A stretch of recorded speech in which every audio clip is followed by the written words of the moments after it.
اهلا بيكم معانا النهارده، ومعايا صديقي اللدود، اظرف اهلاوي انا اعرفه في حياتي. واللي يعرفني كويس يعرف انا ما بحبش اهلاويه قوي. ما بحب، عندي اصحاب اهلاويه كتير بس ده بس ما فعلا بحبهمش. بحب اموت فيهم، بموت فيهم. بس ده بجد اكتر اهلاوي متوازن شفته في حياتي. معايا نجم المسرح والتلفزيون والسينما، محمد علي رزق. يا حبيبي يا صديقي اللدود.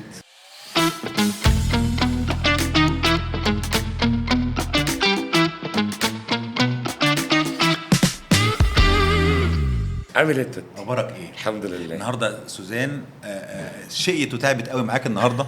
طلبت في طلب غريب. طلب النهارده طلب غريب جدا. بصراحة يعني بسيط قوي. لو سمحت يا سوزان احكي لنا كده هو طلب ايه النهارده؟ لما سألناه احلى يعني ايه اللي انت الوجبة اللي تحب تاكلها في رمضان على طول تبقى دايما على السفرة، قال شوربة لسان عصفور. فطبعا انا برضو بحب لسان عصفور قوي، بس ما يا حسيتش هناها ان انا وسعدها هقوم أعمل مراتك. شوية- لا، ما في اكل بيبقى بعد الشوربه، بس الشوربه دي لو مش موجوده ما بعرفش اكل. كل يوم كل يوم ما تزهقش. 30 يوم في رمضان انا بفطر شوربه. طب اسالك سؤال، لو جيت البيت ما لقيتش الشوربه يحصل ايه؟ مش هفطر. يعني ايه مش تفطر؟ مش هفطر. مش تفطر؟ هعمل فنجان قهوه بقى وخلاص وتمام، وعلى 10 11 بالليل اكل لي بقى بسكوت بقى شباسي حاجات. قفش العيال صغيرين. انا بغضب على الاكل جدا ومعدتي بتغضب على الاكل. انا كده وانا صغير، انا فاكر مره عندي واحد صاحبي، انا كده وانا صغير وانا كبير. انا عندي واحد صاحبي على ما يسر الله يمسيه بالخير، كلمني في التليفون متعصب قوي، قال لي مالك كده؟ قلت له يا امي يا اخي عامله اكل، عامله موز. قال لي يا فندم، قال لي عامله موز. وزعلان. قلت له طب انا جاي اكل، انا جاي اكل. لما كبرت بقى دلوقتي بقى قدرت قيمه الموزه. قيمة الموزة طبعا. بيقول لك دايما كل 10 سنين البالت بتاعت بقك بتتغير. بجد؟ طبعا كل غريب- 10 سنين غريبة. بتتغير، تلاقي نفسك حبيت حاجات ما كنتش تحبها، او جربت حاجات جديده عجبتك. ده حقيقي. يعني انا من فتره كده لو كان حد قال لي تعالى كل سوشي مستحيل. ها؟ مستحيل، وجربته مره واتنين. والتالتة بقت تعجبك سنه؟ يا باشا انا اديته فرص عمره، لا 4 5 مرات. مستحيل خلاص، وفشل. استنى لما تعدي فشل. 10 سنين بقى. الى ان جيت من سنه كده مراتي بتطلب سوشي، قلت لها ما تدوقيني. قالت لي ما انت ما بتحبه. لا دي بس كلت معاها راس براس. لا. وبتاكل حتى الرو ولا بس لازم يكون مقلي؟ مش الرو.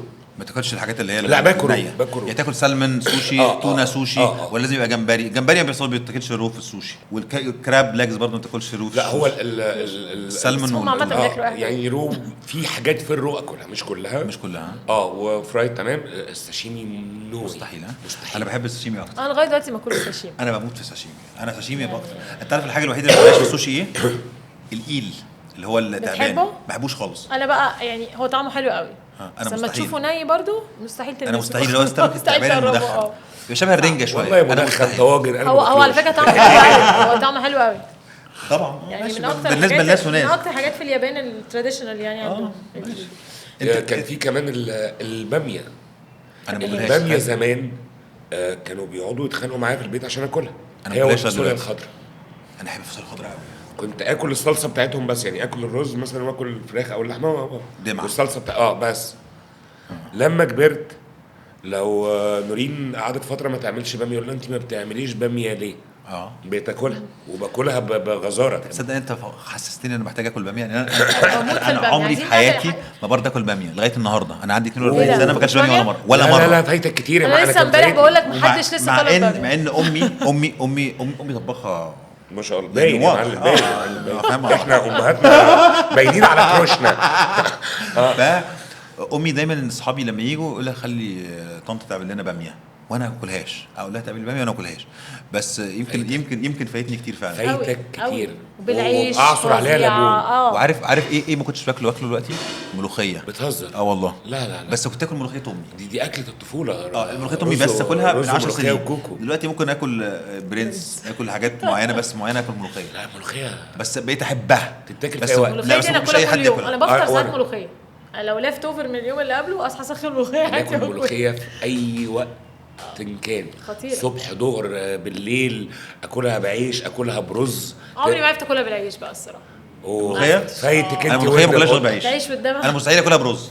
فايتك لازم ودن رز. القطه لازم تعمل طبعاً ودن ودن القطه دي بس ما بس عملتهاش. هو ده دايما الاجانب ده يقول لهم خليت تجربه ان هو يعملوا ودن قطه وياكلوها بالعيش. ده ودن القطه. طب اقول لك على حاجه بقى، انا عندي واحد بعتبره ده ابني، يعني ابني اللي انا في دايما ابنك اللي ربنا رزقك بيه او ابنك اللي اخترته. انا ابني اللي اخترته اسمه كريم نديم. كان بيلعب كوره في تشيلسي، وكنت عايش في لندن وهو كنت عايش معاهم في نفس البيت. وكريم ده يعني كان احد ناشئين تشيلسي، وكان بيفطر حاجه غريبه جدا. كان بيفطر غدا، وقعد سنين في حياته بيفطر كل يوم ملوخيه ورز وسلمون على بعض. سلمون؟ غريبه جدا على فكره كنت بعملها. هو رياضي جدا، هو رياضي بشكل بيلعب كوره ناشئين تشيلسي. يعني عن رز ملوخيه وفراخ، لكن رز ملوخيه وسلمون. رز ملوخيه وسلمون. وبعد كده بعد سنتين قرر كريم انه بيفطر كل يوم الصبح رز وملوخيه وداود باشا بالدمعه. تحفه بعملها. بيفطر على الغدا بس مش على الفطار. انا بفطر كريم بيفطر غدا، ما عندوش بيض. ياكل بيض ازاي؟ ياكل بيض. تحيه لكريم نديم كوكي، وحشتني. برافو. انا بفطر لا لو فطر متاخر شويه ممكن افطر طبيخ على فكره. لو صحيت متاخر بفطر طبيخ. وبرضه كان في واحد صديق ليا كان بيركب خيل في المنتخب السعودي اسمه عبد الله الشرباطلي، من احد كان كسبان حتى في بطوله العالم السيلفر ميدل. قعدنا انا وهو كنا عند كريم الزغبي، كنا عندنا كامب كده بتاع فروسيه. كان كل يوم بيفطر اسكالوب بليمون صوص وبينا اربياتا يوميا. بيفطر كده، بيصحى الصبح مطعم معين يروح يقول لي بس تعالى معايا عشان خاطر. الناس دي فايتها احساس فطار فول وطعميه قوي. انا بقى اقول لك على حاجه، انا الفول والطعميه دي عبقريه بالنسبه لي طبعا. وانا عارف انت بتحب الطعميه زي حالاتي طبعا. لسه طالبها الصبح واكلها.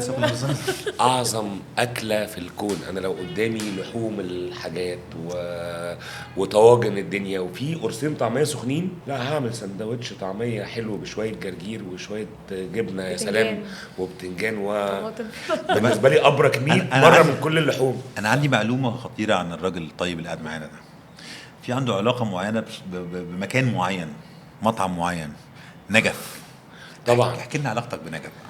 انا نجف كان الفرع الاصلي بتاعه يعني في العباسيه طبعا، تحت الكوبري بتاع طبعا جنب كليه الشرطه. ايوه. وانا ابويا الله يرحمه مامته الله يرحمها برضو جدتي يعني كانوا في دير الملاك. فدير الملاك كانت جنب نجف 5 دقايق يعني تتمشي شمال تحت الكوبري نجف. فانا كان علاقتي بنجف وطيده جدا من الطفوله. ابويا كان الاول بياكلنا منه طول الوقت واحنا عند جدتي طبعا. وانا لما كبرت وبروح عند جدتي لازم انزل اكل فول وطعميه من عندنا كده اساسي. طبعا تحول دلوقتي الاستاد، بتاكل عنده وانت رايح الاستاد؟ والله ما بقاش زي الاول ان انا اعرف اروح فعلا.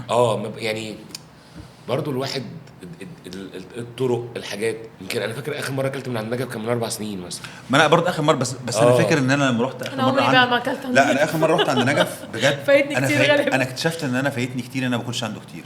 هو بجد مميز جدا. ايه اللي بيميزه يعني؟ هو طعميه ماشي غريبه. باصول. بص هقول لك حاجه، بما انك بقى بتاعت اكل، احنا اصاب الاكل بتاعنا حاجه جديده كده اسمها الصوصات او التقليع. والتقليع يعني ما اعرفش ايه بالبيستاشيو. انا حياتي بقت بالبيستاشيو. وانا يا جماعه وانا لا لو طلبت كنافه كريمه هخش النار.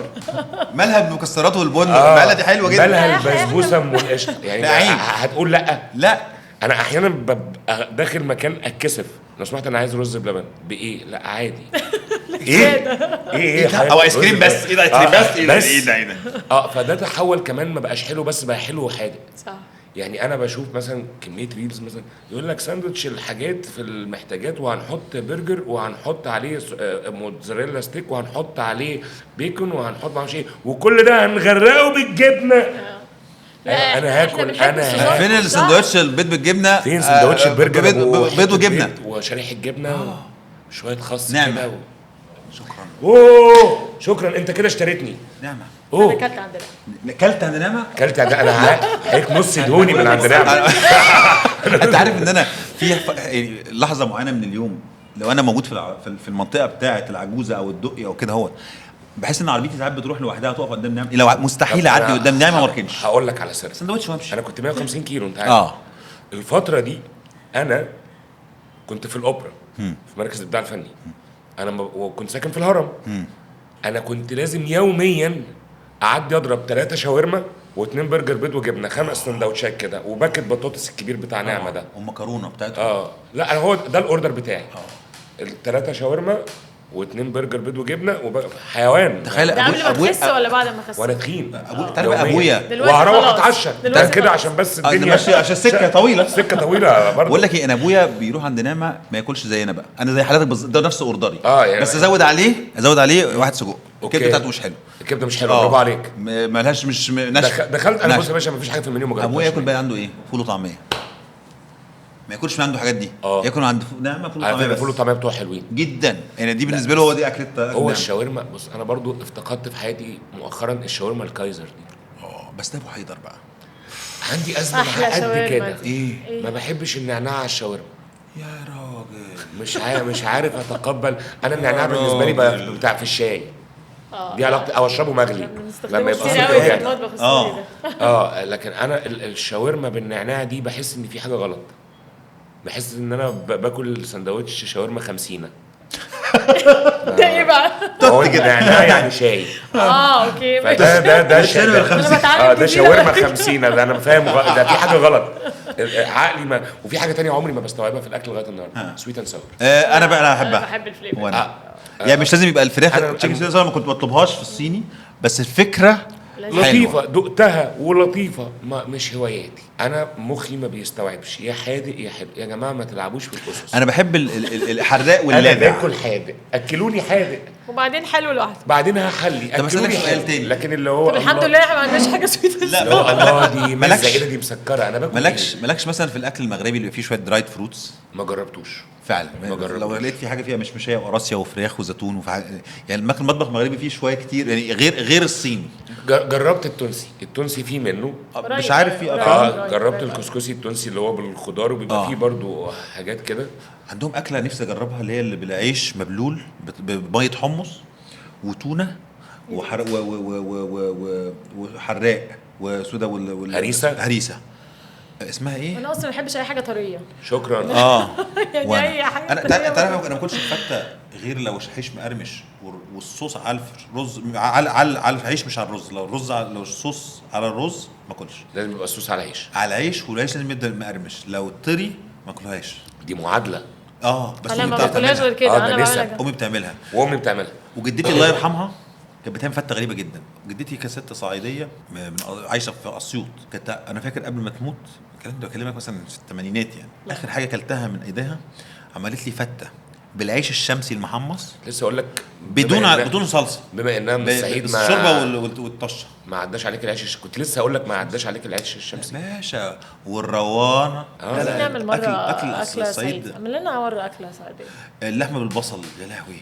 انا فاكر مره اكلت في ابو تيج عند قرايب جوز عمتي. تحيه كبيره جدا لاهل ابو تيج وكل ما هو اهل اسيوط والصعيد كله. اكلت لحمه بالبصل عمري في حياتي ما انسى طعمها. هو طاجن مرمي في في الفرن الفلاحي ده. حار اسود بقى. ما تجريش ريقنا بقى. طب ما تيجي هو طالب شوربه. طب انا تجريش ريقنا بقى يا عم. ما شربتكش حاجه. اشرب ايه؟ عندنا صوبيا وعندنا عمر الدين وخروب. هقول لك على سر.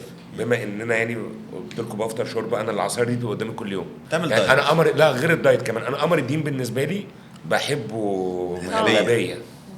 يا اخي ده انا بحبك حب يا اخي. بحبه حب يا اخي. دايما تعملوا لنا مهلبيه.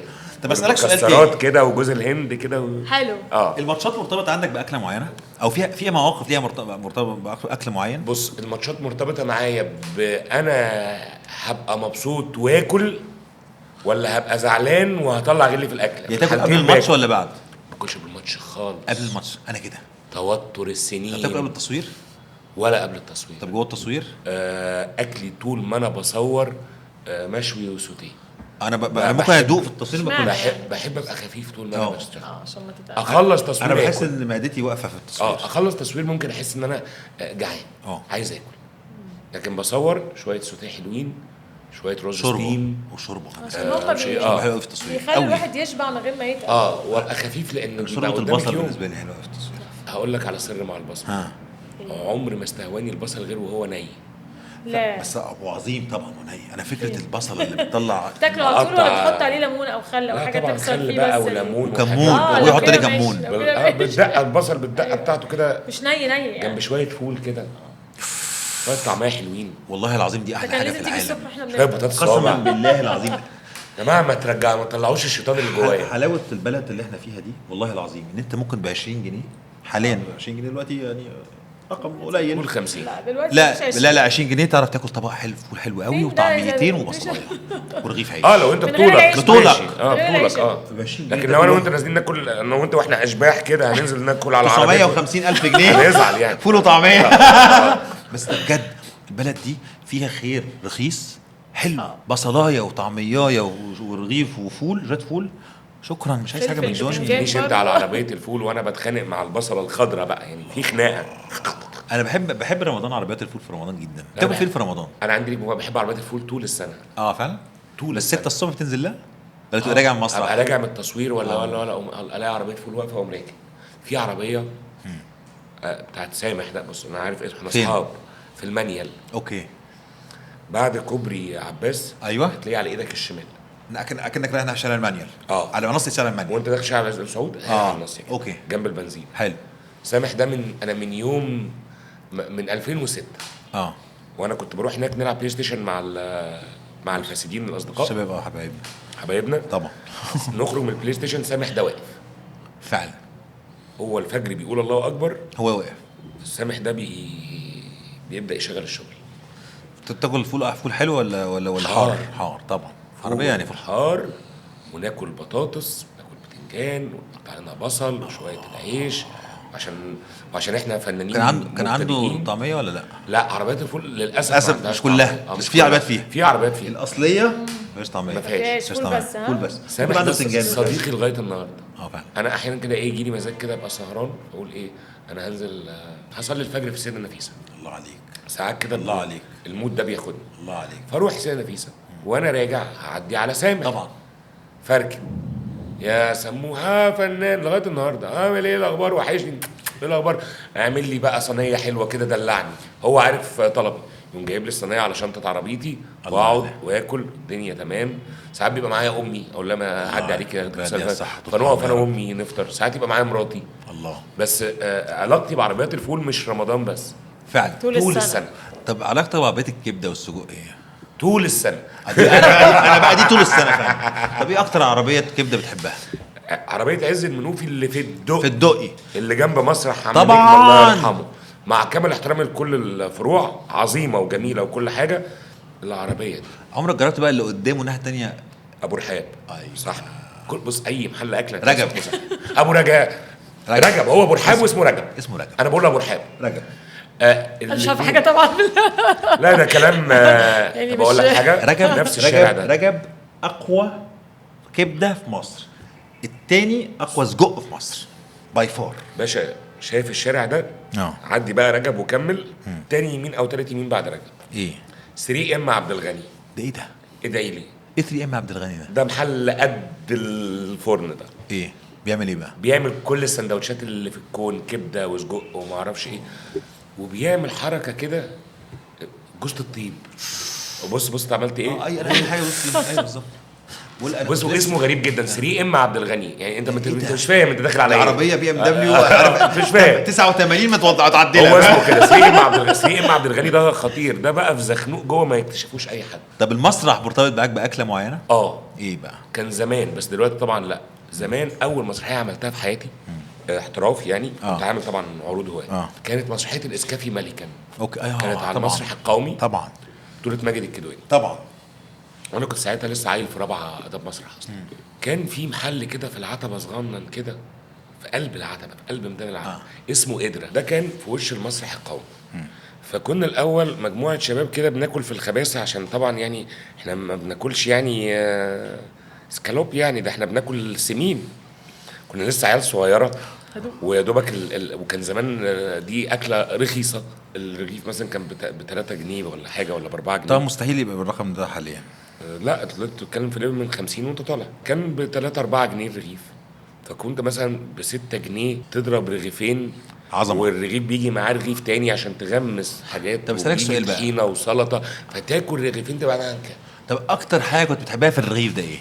مبدئيا انا بعشق الاكل اللي باكلها جدا. انا بحب ممبار جدا. وانا بحب طبعا دي مش موجوده في الرغيف يعني، بس بعشق الكوارع.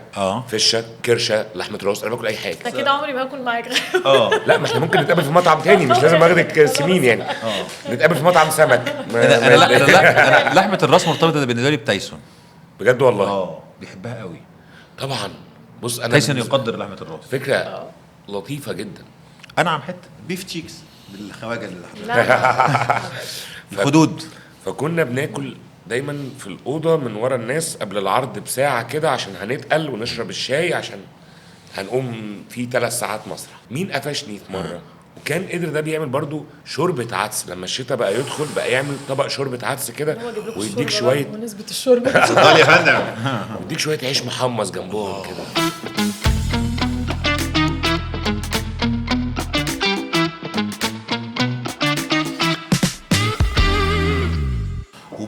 دي بقى احلى اكله ببصلايه. ده احلى وليمون أكلة مع عصفر. ببصلايه. وعارف بقى ايه كان جنبه ليمون مع عصفر. فعلا اوه فايتك كتير. انا بالنسبه لي سواء بصل ني او بصل محمر، وحلاوته لو بصل محمر معاها متقلب وليمون مع عصفر. انا مصر على هذه الاجابه. جواها ولا بره؟ جنبها تقطع كده الليمون وتاكل مع العدس والبصل والحاجات. انا امي بتعملها لونها برتقاني بتحط فيه طماطم. ده طبيعي. احلى وتحط بطاطسايه وجزرايه. طبعا يا باشا. انا بعمل شوربه عدس حلوه قوي قوي. رح نيجي بحبها جدا. انت هتعزمني في يوم. ده اكيد. انا فاكر مره كنت انا وشرنوبي في البيت عندي وكنا عندنا ناس كتير وقالوا لنا احنا جعانين. قلت لهم بس اعمل لكم شوربه عدس. قالوا لي دلوقتي 10 دقايق ورجعت بالشرب. اسال شرنوبي عن الموضوع دي، عن موضوع شوربه العدس دي. مميزه. طب والله احنا في الشتاء طبعا هكلمك اقول لك انت فين. انا جاي اكل شوربه عدس والله لا اعملها. ارجوك. طب اسالك سؤال بقى. بس هحكي لك على الإفيه العظيم. معانا استاذ يوسف فوزي.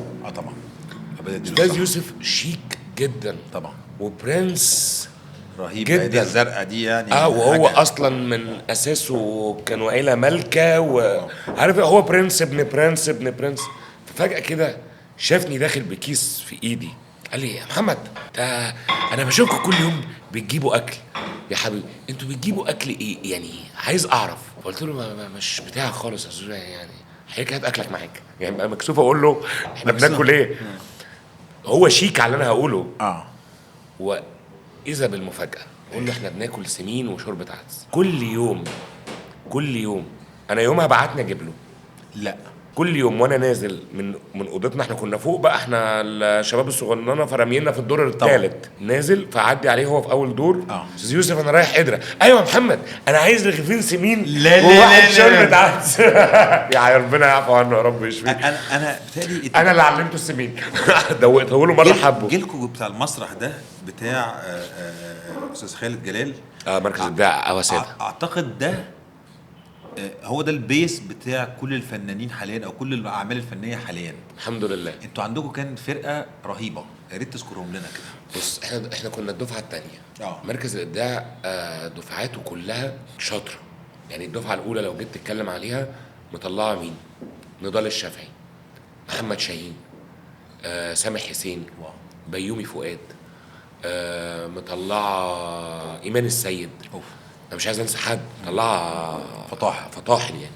نضال الشافعي اول واحد قلته. يعني ناس كتير. بس دفعتكم انا شايف دفعتنا رهيبه. دفعتنا بقى ما جلتش. يعني الحمد لله احنا كنا داخلين بتحدي لان الدفعه الاولى كانت بالنسبه لنا مبهره جدا. طبعا كلنا داخلين احنا عايزين نبقى مبهرين زي الناس دي ويا سلام لو عديناهم. ايه المشكله؟ بس خد بالك منطق الحلم عاده في مثل كده يقول لك يا عم الحلم مش بفلوس ما تحلم. قال لك يقول لك ان عشقت قمر وان سرقت تسرق جمل. بالظبط. فاحلم. فاحلم عادي. الحاجه دي الحاجه الوحيده اللي ببلاش يا باشا. وحلال. احلم مجرد. فدخلنا الدفعه دي بنيه ان احنا عايزين نكسر الدنيا اكتر ما هي متكسره. مين بقى دفعتنا؟ تايسون، فراج، سلام، احمد داوود، علا رشدي، وليد فواز، محمد ثروت، ميشو، احمد سعد. طبعا محمد بموت في ميشو. قمر. محمد فاروق الله يرحمه. رحمه الله. اللي كان في فيلم امير البحار. طبعا عبد الرحيم الباس. وامير صلاح الدين. وامير صلاح الدين مرعب في الكلام. وامير صلاح الدين. ومحمد فهيم. حمزه العيلي. انا بحبه حب الراجل. ويجي بعد كل دول انا يعني وانا بعديهم. لا طبعا دول اخواتي الكبار كلهم ومش عايز اكبرهم. انا اصغر منهم ب4-5 سنين بس هم اخواتي الكبار وانا اتعلمت منهم كتير جدا. تعرف انا بحب لك قوي قوي قوي قوي دورك في الحرب العالميه الثالثه يا نهار ابيض، ده وش سعد ده ابتهالي، ده اللي حبب الناس فيك اول مره. ده بشكل اللي ده اللي عرف الناس عليا بشكل كبير. ما تقوليش يا ليف ولا واللفه هوبا. انت عارف ان رأفت الهجان كان اساسه قهوه ساده؟ صح اصلا صح. يعني انا لما عملت قهوه ساده كان المشهد اللي انا اتعرفت بيه في عالم المسرح طبعا. والناس اللي بتيجي تعمل كاستنج وتشوف المخرجين كان مشهد قهوه ساده طبعا. واستاذ محمود جه اتفرج عليا في قهوه ساده بجد. اوه لا طب حصل اي كوميونيكيشن بينك وبينه؟ طبعا. انا عايز اقول لك ان هو اول ما العرض خلص كان جاي لنا باللوك بتاع زرزور. لا يا راجل. فكان رافض التصوير. ده ايه الحلاوه دي؟ كان رافض انه يتصور معانا ووعدني انا بالتحديد ان احنا هنتقابل تاني وهنتصور مع بعض. ممكن اقول لك على حاجه على محمود؟ انا بالنسبه لي اعظم ممثل في تاريخ مصر من رايي انا الشخصي هو محمود عبد العزيز. ده رقم واحد بالنسبه لي. بص انا بعشق. وبعدين لما بقيت صديق زيزو محمد محمود، ده اخويا وحبيبي. انا الراجل ده على فكره يعني بما اننا جبنا سيره زيزو، الراجل ده ليه افضال عليا كتير انسانيه وفنيه واخ وصديق بمعنى الكلمه، وعمري ما احتاجته حتى في معلومه حتى اعمل ايه. اطيب خلق الله ظهرك طول الوقت فعلا. هو بجد محمد محمود عبد العزيز هو عايز يبقى طول الوقت يلمك يقعدك معاه. عارف لو انت اكبر منه هتحس ان اخوك الكبير برضه. واطيب بجد اطيب خلق الله. طبعا. فزيزو قعدت اقول له مره انا بالنسبه لي محمود عبد العزيز، انا عندي تيشرت عليها صوره محمود عبد العزيز وهو راكب الموتوسيكل بتاع كيت شيخ حسني. وبشوف بشوف ان كيت كات اهم فيلم في تاريخ السينما المصريه، وبشوف ان دور محمود عبد العزيز في كيت كات اهم دور اتعمل في تاريخ السينما المصريه، بدليل ان انت لما جبت سيره حد اعمى اول حاجه هتيجي في دماغك قبل محمود عبد العزيز غمض عينك كده هيجي محمود عبد العزيز وهيجي لك احمد زكي في الايام. وبحب قوي قوي قوي قوي قوي طبعا. عظيم مفيش جدال. رقم 2 بالنسبه لي بعديه على طول. كان مخيف. بس يجي لي بعد تاني اعظم دور لمحمود عبد العزيز هو عبد الملك زرزور. والتالت اعظم دور انا عارف شيخون اللي كان في ابناء وقتله. ماشي. فرحت قلت حكيت القصه دي لمحمد محمود عبد العزيز وانا عنده في البيت. فقال لي بص انا دخلت مكتب ابويا هوريك حاجه. دخلت مكتب ابوه. دخلت مكتب استاذ محمود اللي في البيت. لا دخلت مكتب استاذ محمود. اول ما تخش تلاقي المكتب على ايدك اليمين ظهره بالك ايدك اليمين. ايوه. وبعدين بص بقى واو شوربه لسان العصفور بنت الناس لما دخلت مدارس انترناشونال كده فيها تاي على طلع من السربون. تسلم ايدك. وبعدين في ورا المكتب بتاعه صوره كبيره فيها كل الادوار اللي عملها في حياته. الله. وفي على المكتب صوره لوحدها لشيخون. قال لك ده كان قد ايه الراجل محمود عبد العزيز الله يرحمه بيحب شيخون ده. شيخون ده اللي محمود عبد العزيز مع حفظ الالقاب طبعا هو مش محتاج لقب، هو اسمه لقب يعني عليه رحمه الله ولازم نقرا له الفاتحه كلنا يا رب. امين يا رب. كان بيدي فيه درس حرفيه ممثل. الراجل ده عمل 3 مراحل بالزبط. عمريه بالظبط دور. وخد بقى الاعلى، عمل الاب، عمل الشاب، وعمل الاب، وعمل الجد طبعا عشان يبروز لك. طبعا هو مش ده لوحده اكيد، طبعا استاذ عاطف الطيب كان موجود في الموضوع طبعا عشان الموضوع يبروز بشكل كامل. لما يجي يلاعب ولاده وعلى ايده وركبه وحاططهم ولاده على ظهره واخته ماسكه البيبي وماشي يقول انا الجمل وانت ايوه طبعا. لما كان قاعد بيلعب معاهم وبيتخانق معاهم، فيجي في اخر الفيلم وهو جد ابن شريف منير اللي هو شريف منير مش طايقه وهو حاطه على كتفه والداده ماسكاه وماشي كراجل عجوز بيعمل نفس المشهد بس هو عجوز. يا ماما يا ماما ايه ده؟ اعظم ممثل في تاريخ السينما المصريه استاذ محمود عزيز العظيم. طبعا ده تحيه كبيره والابناء المحترمين الاثنين اللي انا بعتبرهم اخواتي. طبعا اخواتي وحبايبي. ندوق بقى الهانم عملت لنا ايه. اشرحي لنا لو سمحت. اشرح لك بقى. اشرحي لي قبل هي شوربه لسان عصفور. اوكي. بس انا لما بعمل شوربه لسان عصفور بحب احط فيها جزر. انا حاطه فيها جزر وحاطه معاها كرفس لكن بدايه كده. لغايه دلوقتي احنا متفقين. حطينا فراخ عادي في ناس بتعملها. ماشي. عشان بقى انا عرفت انك بتعمل دايت وما بتحبش الاكل التقيل فانا حبيت اعملها كريمي شويه بس بطريقه هيلثي كده. محلى. كوكونات كريم بقى. كريمه جوز الهند. اوكي. مفيده ومستخدمه في الدايت جدا بالظبط. حطيتها انا قمت وبعدين بقى في جيب تاتش تاني بقى. هات التشيلي اويل. ايوه عشان خاطر في هنا كارثه زمنيه. ده بقى التشيلي اويل وملح خدي بالك بس تشيلي اويل. بقول لك تشيلي اويل. هيكل اللي قدامك ده بلا فخر والده الله يرحمه كان عنده محل كشري. كنت باكل الشطه بقى ما بعرفش اكلها. زيت الشطه ايه بقى؟ هتاكلها يعني. طب كلها. انا رايح من مكي. احنا بولي الحديد واحنا لامبولينا. انا سبتها بقى في الاخر، قلنا نحطها له ايه في الاخر لما ندوق بس، وبعدين بقى اعملها سبايسي براحتك. ده بقى توم وجنزبيل. بس عارف مين اللي قالها الاول؟ مش قبل احمد مكي؟ محمود عبد العزيز. فريد شوقي. محمود عبد العزيز. بس بالراحه ها، فيها توم وفيها جنزبيل. بالراحه. انا بس قلت فريد شوقي قالها في عنتره، قالها كلغه عربيه فصحى. لا قالها مره ثانيه برضو في بخيل وانا او حاجه من المسلسل. اوكي بس هي يعني اول مره اتقالت كانت هي بولي الحديد وما بوليته. ده اصلا عنتره بن شداد. بس هو قالها كمان في واحد يا البخيلي انا يا اما الارض حلقي. انا بحب البخيل وانا ده قوي ومزيكا طبعا. وهنيدي وائل نور. وائل نور يا معلم. عليه رحمه الله. وائل نور الله يرحمه ويحسن. وائل نور ده قصه. الفتره دي كمان كانت الفتره الذهبيه. لا وما بعد ذلك هو باشا ذئاب الجبل. ذئاب الجبل ده ظروف ذئاب الجبل ده كان مسخره طبعا. بس تسلم ايدك. انا مش شايفه والله بجد. تاكلها في رمضان ولا لا؟ اقول لك الحقيقه لا برضه انا راجل كلاسيكي. عايزه كلاسيكي. احب شوربه لسان العصفور العاديه الساده ليه عليها ليمون بس. انا اجرب بره رمضان. طب كلها بقى بره رمضان. يعني اجرب بره رمضان وابقى مبسوط قوي بالتجارب، لكن في رمضان في قواعد كده بلاش. بس في العادي لما لا انبسط بيها. لما قلنا لسان عصفور بس بصراحه، وهي دي الحاجه الوحيده انت جاي تاكلها، لا ما اتبسطتش. حسيت ان هي لازم تبقى وجبه شويه. على فكره فيها مجهود حطينا بروتين وحطينا فيها مجهود كبير والله، مش مجامله ليك يعني. لا انا مش عايز اسالك سؤال ثاني. اكل الدايت عامل معاك ايه؟ طبعنا على بعض بقى. انا بعمل دايت من 2018 يا توتي. دايت بالنسبه لك ايه؟ بس حاجات مشويه وحاجات كده، ولا مسلوق ومشوي، ولا بتتوسع بقى؟ بصي انا الدايت عندي مراحل. لما كنت 150 كيلو قررت ان انا امنع كل حاجه. الاول ربنا رزقني بدكتور لطيف جدا اكلني اكل لطيف كده. اسمه ايه الدكتور بتاعك؟ الدكتور بتاعك اسمه ايه؟ دلوقتي انا مع دكتور باهي. الاول دكتور عماد ده انا قابلته زمان، ده كان بياكلني كويس جدا، كنت بخس. بس اكتشفت مشكله ان انا بعد ما باكل كويس جدا وبخس، بمجرد ما بوقف الدايت بكتشف ان معدتي لسه كبيره، فباكل تاني فبتخن تاني. اوكي.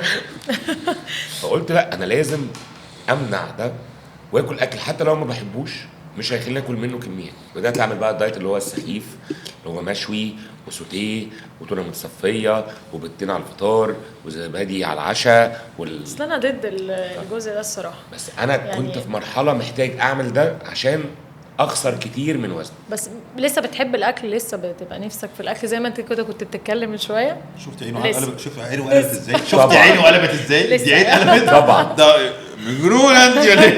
يعني انا مثلا ممكن ابقى عامل دايت وحاجات كده، فجاه ببقى بصور في كرداسه عبله يا باشا، اي طاسه قاعده على الارض بتطلع كبده شميت ريحتها، انا ركنت خلاص. دايت ايه؟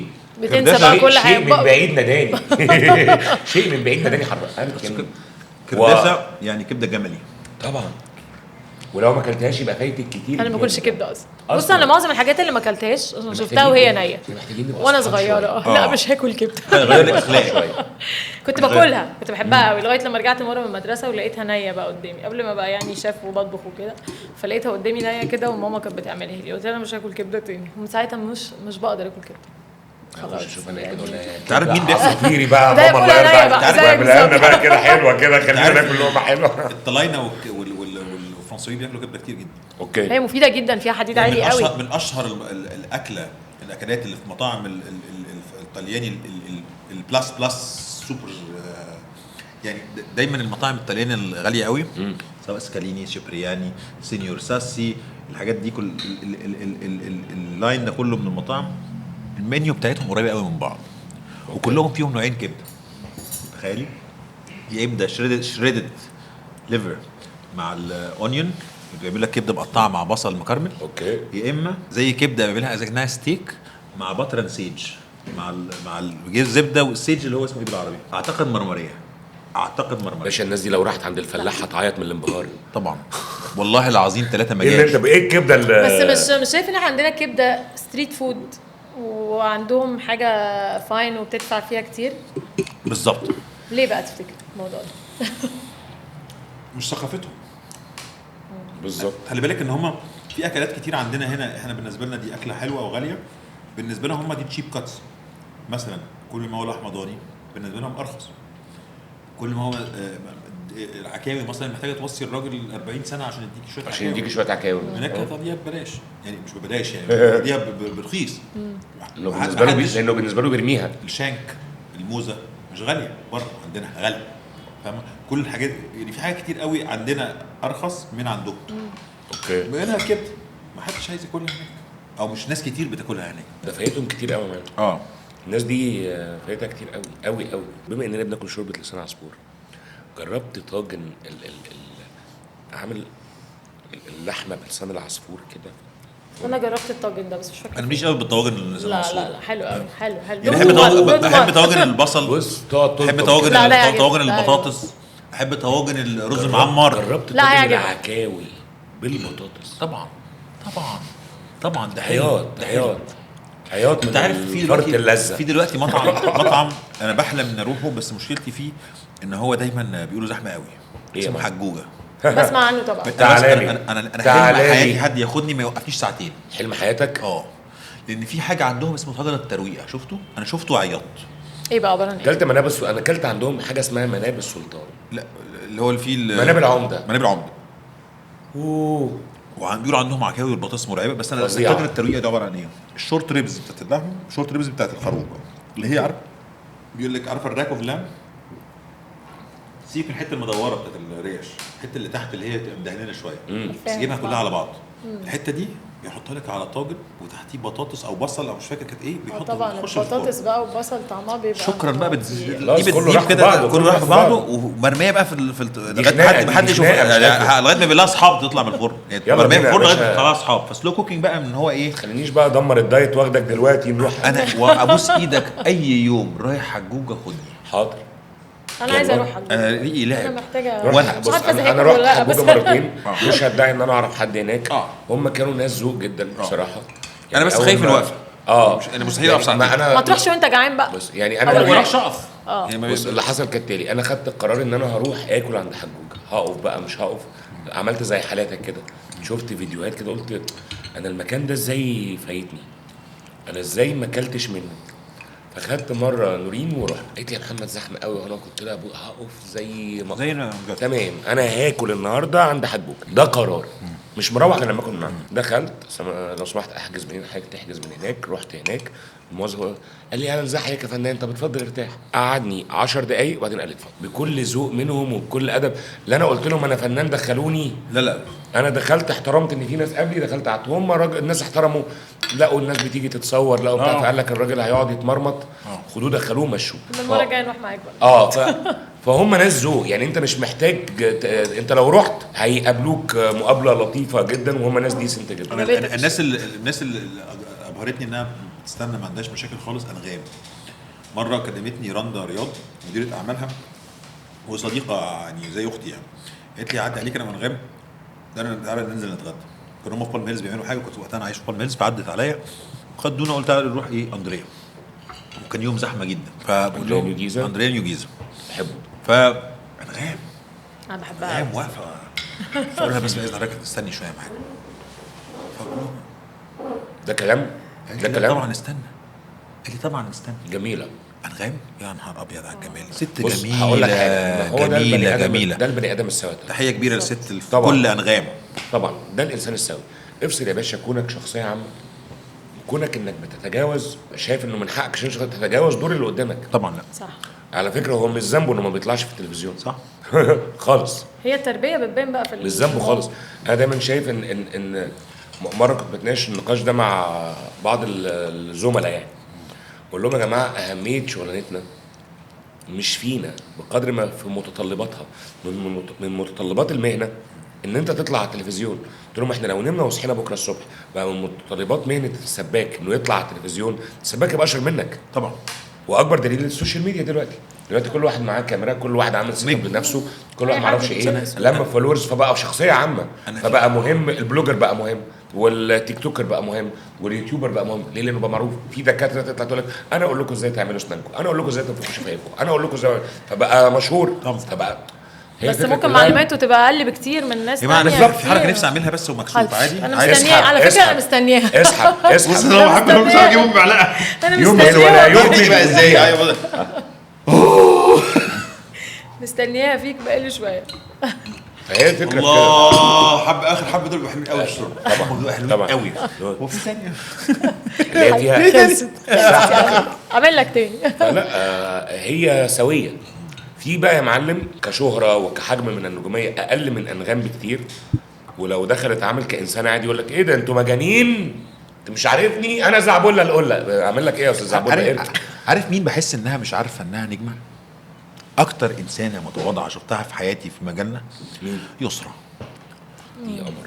انا اول مره شفت يسرا، تحيه كبيره كبيره لسيبا طبعا روح قلبي. طبعا طبعا. كنا قاعدين في مطعم ما وكان معايا اصدقاء كتير من الوسط الفني، كنت بمثل خالص، كنا حاجز الترابيزه وكان اصدقائي كلهم من الوسط الفني، حفظي، اللي كريم، منى شلبي، كان معانا صديقي نادين الصفري، الشله كلها ناس معروفين وشكلهم معروف ونجوم في مجالهم، وعمرو منسي.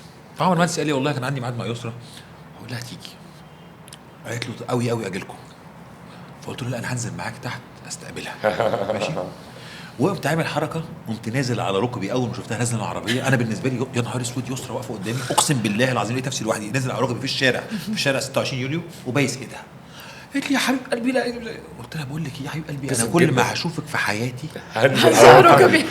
وقسما بالله وحياه النعمه دي ان انا شفت يسرا كل مره بشوفها، مثلا شفتها مثلا 40 مره بعديها، لا 40 مره نزلت على ركبك يا حبيبي يعني. مش كده. ومره واحده مره منهم كانت مهرجان الجونه على الريد كاربت وتصورنا صوره مشهوره جدا وانا نازل على ركبي شفت يسرا لازم والله العظيم يسرا ما عارفه انها قد ايه عبقريه وعظيمه ومشهوره وانها نجمه. اشتغلت مع يسرا في سرايا عابدين.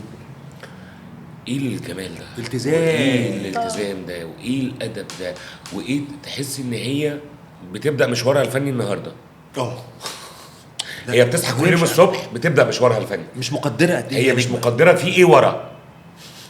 لا هو ده تواضع، يعني ده تواضع. لا هي مش بتمثل انها متواضعه، هي بجد لا هي متواضعه بجد، يعني هي ده هرجع اقول لك ده الانسان السوي، ده الانسان المتربي ده بطريقه المتربي، ده الانسان الشبعان، ده الانسان اللي عينه مليانه، صح. اللي ما بتغروش انه كان راكب عربيه مثلا لادا فبكره ركب الرانج روفر.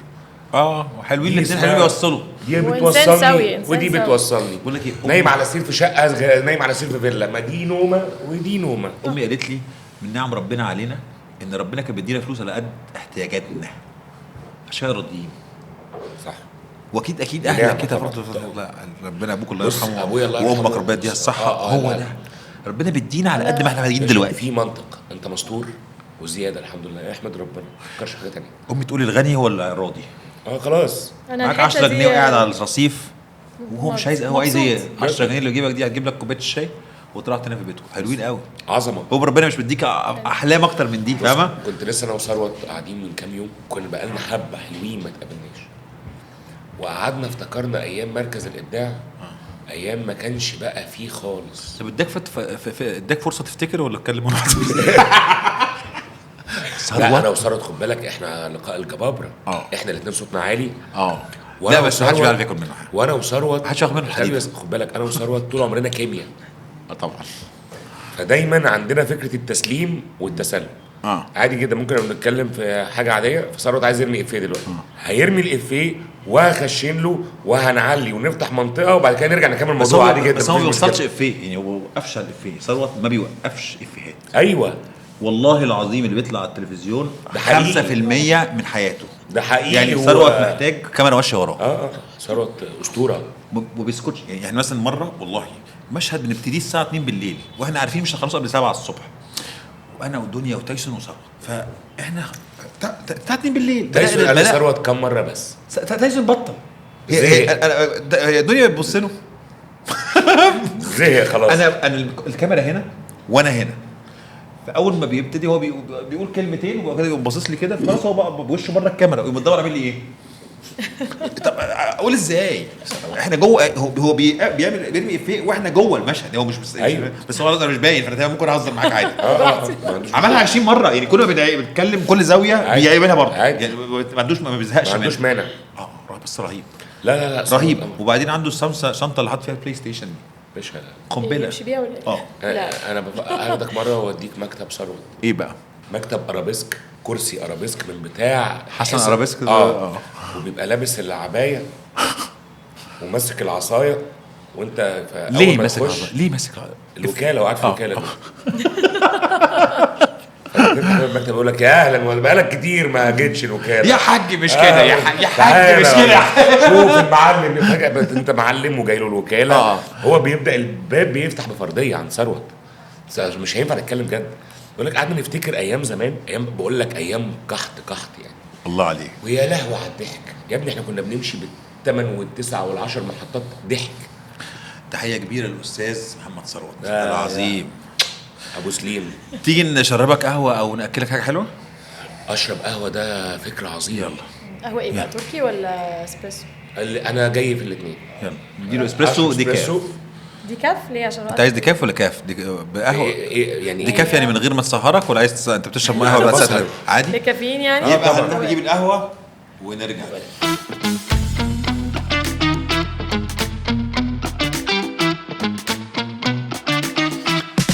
رجعنا لك تاني بالقهوه، ودي اسمها ترافلز صح؟ اوكي. اشرح لنا بقى ايه ده بقى.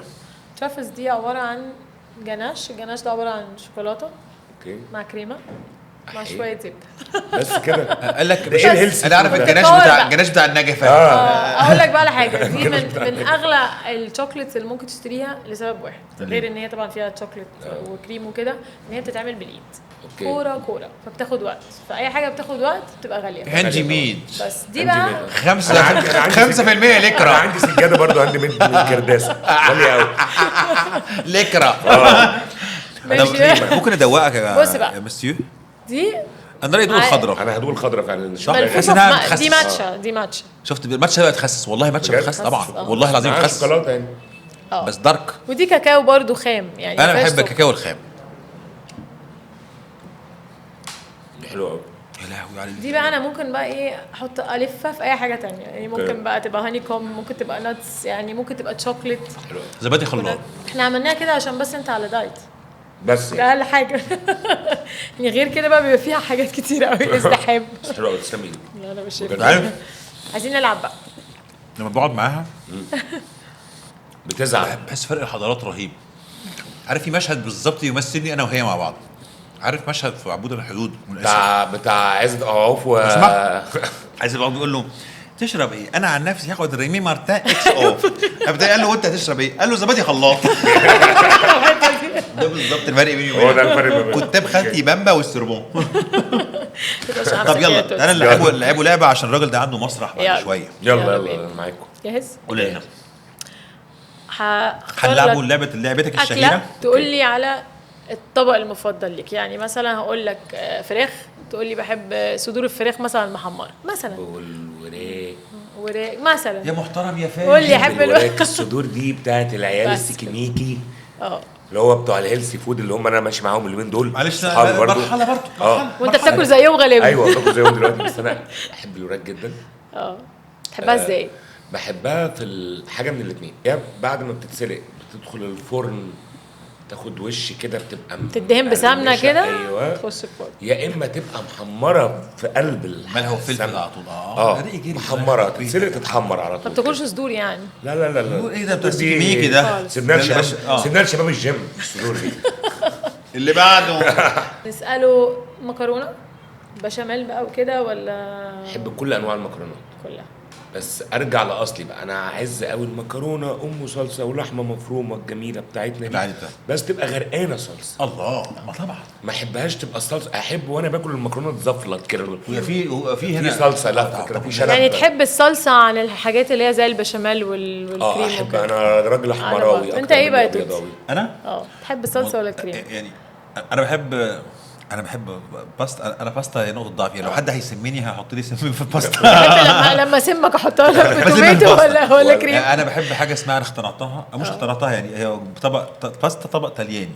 اوكي. بس اللي بحبه اسباني، بحبه ازاي بقى؟ جامباس بالباستا. جامباس ده اكله، ده حاجه من التاباس الاسباني الشهيره، عباره عن زيت وتوم وجمبري، وبحط انا بقى عليها اختراع، احط وتشيلي طبعا، والفلفل اللي هو الفلفل الارناؤوط اللي هو الصغير ده. اوكي ماشي. فده بيتعمل كده، هو المفروض بيتاكل بالعيش. انا بحط عليه شويه كريمه وشويه بقدونس، بحط شويه باستا مسلوقين. الله حلوه دي، جبرت. ودي بالظبط هي جبرت 5 دقايق. حلوه قوي. 5 دقايق كلت من صفر. انا باكل وايت صوص جدا، وانا. بس لو قدامي ريد ووايت هروح للريد. بس انا مثلا لو ببكبكه حلوه، شكرا. قلبي دي قلبي خطفت قلبي. حد عارف هي ليه اسمها مبكبكه؟ عشان بتبكبك. والله بتبقلب والله. يعني. بقلب. ماشي. السؤال ده بساله كتير ما حدش بيرد لا عليه. لا. ايه اكتر حلو بتحبه وايه اكتر حلو بتكرهه كديزرت يعني؟ اكتر حلو بكرهه الباباز. دمه تقيل قوي، دمه طري كده، ما بحبوش. عيش مبلول. تحس ان حد دلع عليه ميه بعد ما عمله. ببقى اشعر منه كده. وانا تقريبا عارف ويقول ايه على احلى حلو.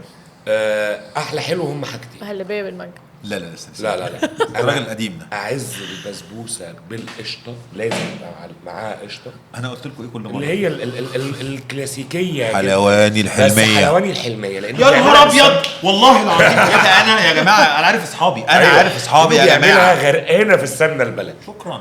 انا مش عارف انا هخس ازاي بعد حلواني الحلميه. وبجيب قشطه واقعد من عنده برضه احط ده على ده واكل. قسما بالله دي تالت حلقه نتكلم عن حلواني الحلميه فيها. طبعا يا جماعه ده اعظم من انجبت مصر في احلى البسبوسه. حاجه حلوه. طبعا. لا احلى حاجه حلوه في العالم. والكنافه وكله. بس انا عايز من عنده البسبوسه، ومفيش مره تروحي له ما تاخديش البسبوسه مش سخنه ومش غرقانه في السمنه. في حاجه غلط. لا هو في حاجه غلط. بيبيع كتير هو في حاجه غلط. الراجل ده ما شاء الله ربنا يزيده يعني. ربنا يزيده. ما بيجليش. ده بيجليش. مره مش قلت مظبوطه. هو ليه مش زي المره اللي فاتت؟ لا تحس وتغلى ترخص بتاعها هي واحده. في مكنه بتعمل البسبوسه دي بتطلعها زي ما هي على مدار، انا باكلها من 2006، انا داخل لي في 18 سنه باكل من عند حلواني الحلميه. مفيش مره قلت البسبوسه بتاعته وحشه. هي دي الكونسيستنسي اللي احنا اصلا صعب قوي تلاقيها بصراحه طبعا. في مصر. ده بالنسبه للشرق. اوكي. بالنسبه للغربي احب حاجه مريبه ممكن الناس ما تحبهاش، يعني الملفيه. ليه زي ما يعني ايه ما تحبهاش؟ الناس دايما تقول لي لا وبالسكر. ايوه بالسكر. ما بحبش بقى انا نجود فيه ويقول لك نوتيلا لا. وكراميلا. بس عارف احلى بالملفيه بالنسبه لي عارف احلى بالملفيه في الدنيا فين؟ في الجونه. ايوه 7 سيسترز. ايوه فظيع. اوكي لا ما جربتوش. لا عشان ما ابقاش كذاب ما جربتوش. ما تخليناش نسافر. انا من الناس اللي بسافر للاكل على فكره. انا عادي. ممكن انا عادي. مره في الحلقه قال لي في جزار في طنطا بيقطع لك تصدق بقى نروح له ويعملها لك طاجن. الله. دخلها عنده في الفرن. الله. فتاني يوم لاني بكلمه بقول له انت فاضي؟ قلت له ما تيجي نروح طنطا. قال لي نروح ايه؟ قلت له تعالى نروح ناكل في طنطا. قال لي انت مجنون. قلت له انا هسوق، انا ما تشغلش بالك. الراجل ده ابن حلال. انا احب اسافر يعني، انا ممكن اسافر لاكل لو مزاجي جايبها. طيب. اروح اكل. تعالى بقى ايه هناكل العبك لعبه تانية. وانت أوكي. صديقي اللدود الاهلاوي الاعظم في تاريخ مصر، او الاهلاوي الوحيد اللي يعني بعرف اتفاهم معاك اتكلم معاه عادي. الاهلاوي التاني احمد فهمي مثلا مستحيل يا جماعه. كنت زمان بقى انا من 5-6 سنين كده احمد فهمي. كنت احمد فهمي. انا احمد فهمي وكريم العدل. كريم العدل وبوند. خد بالك نبيل عبد الحميد. طبعا. ده اسوأ واحد. كنت انا واحمد فهمي وانا واحمد فهمي وكريم العدل كنا عاملين كومبينه فتره عليا. على الفيسبوك عليك عليا. وعلى بسيوني طبعا. اللي هو ايه في زملكاوي داخل هاتوه. انا كنت على راس القائمه. وكان توتي على راس القائمه. وبعدين ايه انا الزملكاوي اللي كنت اخسر وغلس عليهم برضه، فاهم؟ بخسر 5-3 وبس احمد فهمي على الفيسبوك. انا اكتر زملكاوي فعلا بحبه جدا يعني وجميل جدا. كريم ابو زيد طبعا راجل محترم. زملكاوي طبعا ديسنت كده. طبعا بيقول نفس كلام الزملكاويه كلهم في الخناق بس بشكل شيك. انا مش شيك خالص يا جدع. عيب اللي انا مش ده شيك يرضي ربنا. ده انا مش شيك خالص بس ببقى شيك معاه والله العظيم. عمري ما غلطت. لا غلطت في لانه انسان عادي تاخدي هيزعل منك. كلب بلد وكلب السقه يعني كلب بلد لسه مهجن حتى مش واخد سكه واحده. لا كنت زمان كنت تحيه لاخويا الغالي بجد احمد فهمي بجد من اعظم واجمل واكتر الناس اللي ضحكني في الدنيا واطيب. لا بلاش اجدع. لا فهمي طول ما هو قدامك يحسسك ان العالم كله واقف لغايه ما قابلك. يعني ازاي انت فين في لا بس حياتك والله فاهمك. واول ما تقومي لو نسيتي محفظتك جنبه ولا دي مش هرد عليكي. ما اعرفهاش. سوري يا أبو دي حميد، مشاغل دي مشاغل ما يردش مين يا مشاغل جدع؟ هو جدع. خلاص جدع لا بصراحه لو في مشكله واول واحد بيبقى موجود بصراحه. يعني مثلا قعدت ميديكال عنها 3 4 شهور بحاول اكلمه ما بيردش عليا. لما عرف ان ابويا في المستشفى بيعمل عمليه بتاعت ركبته اول انسان بيكلمني بيقول لي انا في الطريق جاي لك اسكندريه بس اهو في الموقف من غير ما صعب. اكلمه مش عايز منه حاجه. انا بالنسبه لي هي دي الجدعنه. ده جدع. يا فرحتي وانت جنبي وانا تمام. عارف مين كده؟ المشاكل ايمان ملهاش. العاصي. دي قمر. ايمان العاصي تكلميها تديكي 100 ميعاد ولا مره بتلغي. ما عدا لو في مشكله اول انسان في العالم ده تبقى عندك حقيقي على برضه. البيت. ده حقيقي وعلى فكره يا ضيفتنا بكره ان شاء الله بجد. يا ايمو حياه قلبي يا ماما حبيبتي. مانجو كريم. هلعبك بقى لعبه التشكيل الامثل لسفره معاليك. التشكيل الامثل لسفره. تعالى لي نخش في هاي حراسه بادجت مبدئيا انا هعمل فرقه غاليه جدا. العب بقى بميسي كل حاجه. جول كيبر نختار شوربه. شوربه هطلب هخليه شوربه لسان عصفور اوكي والبديل بتاعه حلو شوربه عدس. حلو برافو عليك. دول اهم شوربتين خط في حياتي. الباكات انا دايما بحب الباكات يبقوا نشويات. لا باكات بقى نتكلم في المقبلات. ماشي يعني دول الباكات. خش بقى إحنا التشكيل شوربه الخاص مقبلات. محمد علي رزق يا اولاد. انا همشي مع الشرقي. يلا كل واحد براحتك بقى سفرتك انت آه. سفرتك يا بريز. وتشكيله. انا بيه انا بيه يعني انا هعمل سمبوسه لحمه وجبنه. لحمه ولا جبنه؟ جبنه جبنه بس جبنه. ما برافو عليك تغيرني جبنه. برافو عليك بس. وهحط جنبها ورق عنب. بالسخن ولا بارد بالزيت؟ لا سخن. الله عليك ماشي بتاع امي وامك يعني. بتاع امي وامك الله ينور عليك. وهحط جنبهم شويه ممبار كور كده. يا لهوي عارفهم ومشطشط ومشطش. الله ينور. ومقرمش الطرف بتاعه مقرمش. أيوة، طرفين مقرمش. أيوة. قرمش هنا وقرمش هنا. الله يسامحكم. ربنا يسامحنا والله تعالى. هنزل ابوظ الدنيا. كله ونحط جنبهم بقى ايه اللي انا انساه. طبق جبنه قديمه بشويه طماطم عشان يكسر طبق جبنه قديمه لازم يبقى موجود وبصل معانا. ولا من غير بصل؟ باللي نفسك فيه. المهم يبقى فيه جبنه قديمه. وهنا بس كده الباكات خلصوا.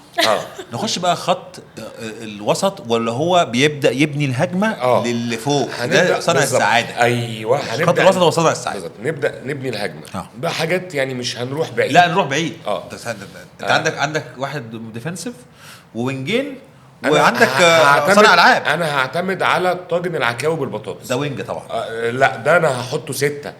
ده الصداده. صح. ده الصداده بتاعتنا. طاجن عكاوي بالبطاطس طبعا. وجنبه 2 تمانيات حلوين كده. زيزو ومعجورين. رز بالشعريه اللي هو ابو سمنه كبد ولا الوالد؟ كبد. والله ما هرجع لك كلمه. الله. رز بالشعريه اللي هو ابو كبد. عشان يبقى فيه هجمه. كبد فراخ صغيره كده تحديد. مش اي كبد. وجنبه مين؟ وجنبه الناحيه التانيه. مش مصدقاني.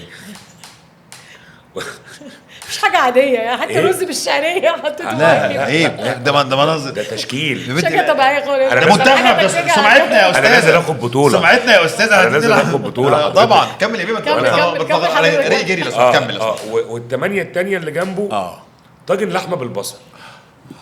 لسه جايبين في سيرته النهارده. فاهم. فهيبقى معانا لحمه بالبصل ومعانا شويه عكاوي حلوين بالبطاطس ومعانا رز بالشعريه يخدموا على بعض. يعني يلعبوا مع بعضيهم. مين صنع الالعاب بقى؟ صانع الالعاب بتاعي عاده هيكون اكله عنيفه شويه. ارجوك احب العنف. فتة كوارع. الله ده صنع مش صنع عادي. صنع مميز. فتة كوارع مش اي حد يستحمل. مش اي حد. صعب. انا ما استحملهاش عن نفسي. صعب. لا انت ما تستحملهاش. لا انا فرقته ده اصل ده اهلاوي وانا زملكاوي. فتة الكوارع دي يا جماعه اللي هي الرز بالعيش بشوربه الكوارع وجواه كوارع مخليه ومطشه من فوق. دي لا يفهمها الا العاشقون. صح. طب بالنسبه للمهاجمين بقى المهاجمين ولا عايز تلعب بحاجه؟ عايز تلعب واحد خامس ونلعب مهاجم واحد؟ لا في فاضل لنا 2. خلاص ما خلصنا. ليه؟ انت كده انت هتلعب 9. لسه عندك كتير غالبا. 4 فاضل لا 2 4 2 نلعب 4 3 3. انت لاعب 4 4 2. لا حبيبي انت رز ولحم بصل وعكاوي اهو. فته. ما انا بقول لك ده يبقى فته وينج من الوناج. اوكي ماشي فته وينج. في وينج تاني ومهاجم. المهاجم هيبقى حلو بقى. انا غلطت في المهاجم. انا افتكرت لا المهاجم هيبقى حلو. المهاجم هيبقى طبعا حلو الا لو انت مش عايز. لا هنحل طبعا. هناكل. طب مين الوينج التاني بقى اللي هو اللي صنع القوي اللي هو محمد صلاح بتاعنا؟ مين محمد صلاح بتاعك في حياتك؟ اكله ممكن ما تجيش في بالك خالص. ايه بقى؟ بس انا بعشقها عيش. ايه؟ طاجن مسقعه باللحمه المفروم. خرابي يا اما، خرابي يا اما. ويا دولي. سلام. ده دولي. ده ماضي مع ليفربول 5 سنين. انت عارف بقى مسقعة. مثلا لو حط ويا سلام لو عايش بالبشاميل. بلدي كده. نهار ابيض في يا واحد في حد هيفتن علينا النهارده ولا ايه؟ قسما طبقة بالله البشاميل. اصحابي عارفهم، اصحابي وعارفهم. ده دي انا معاك فيها. اوه. انا عايز بقى على نفس الرقي اللي انت ماشي بيه ده، عايز طبق المهاجم الحلو يخدم على كل ده. انا مش هتكلم عن حاجه بعينها، انا هجيب طبق حلويات شرقي مشكل من الحلميه في النص كده، اللي هو جابها. عارف اللي هو الكبير ال 3 كيلو ده. طبعا وهذا بالشبكه بقى اللي يقف قصادي. ودي اللي يقف قصادي. انا كان مقدم لك تشكيل يجيب قلب كأس مفتوح. العالم. يجيب قلب مفتوح. محمد علي رزق بجد انا استمتعت استمتاع غير عادي، وجريت ريقي، وبالتالي هناكل تاني، لسه واكلين هاكل تاني انا بجد. ثانك يو. انا يا حبيبي والراجل ده من جد من اكتر الناس الجميله اللي اتعرفت عليها في الوسط الفني. يا حبيبي يا دكتور. للاسف ما اعرفوش من سنين طويله، بس اعرفه مثلا 5-6 سنين، وبجد هو بني ادم مبهج. يا حبيبي والله أوي العظيم. حبيبي. انا فاكر مره في يوم من الايام صحيت قلت الواد محمد علي رزق انا ما بعرفوش بقالي كتير، فقررت قلت محمد علي رزق بس. فاكر أنا فاكر البوست ده؟ حتى انا قلت لك هات رقمك يا توتي عشان انا مش فاهم في ايه. هو في ايه؟ كده محمد علي رزق بس بس. هو ايه؟ هو ظهر لك في وقت لا انسان عظيم، انسان مبهج بمعنى كلمه مبهج. يا حبيبي يا توتي والله انت اللي قمر، والله شكراً يا العظيم. صديقي لذيذ الغالي. وقعدتك حلوه قوي وانبسطنا بيك والسنه دي قوي. في رمضان هيكسر الدنيا يا رب. دعواتك. وكالعاده هو عظيم. والسنه دي عنده مسرحيه في العيد كلنا هنروح نتفرج عليها، وانا بجد من محبيه كممثل مسرح عبقري. حبيبي يا احبك يا صديقي العزيز، وأنا بحبك وتحياتي جداً. لزوجتك وابنك الجميل. حبيبي. نورتنا. واتمنى انك تجرب بس شوربه لسان عصفور بطريقه مختلفه. اتمنى انك تغير مره. شكرا لكم جميعا، سلام عليكم.